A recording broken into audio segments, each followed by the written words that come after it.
Good afternoon, Kenwood fans. This is, in fact, yeah, we are in a Fiat 500. Small car, big possibilities. This had the DMX8020 wireless Apple CarPlay fitted, which you can see here. Literally fits the dash perfectly, especially with this ivory white matching fascia. Working air vents, you can lift up and down. Over there we've installed the DAB aerial that picks up the DAB reception. Put the microphone up there at the top there.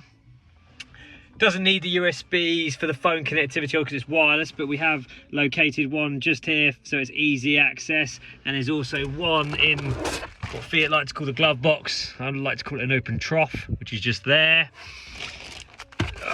Lovely, great job. No steering wheel controls on this car, but we've connected up to the CAN bus, so things like turn the headlights on, obviously dulls the screen down as well at night time so you don't get that horrible glare at night. Yeah, bang tidy job really. If you're happy with it and you like what we see, you know where we are. Cheers.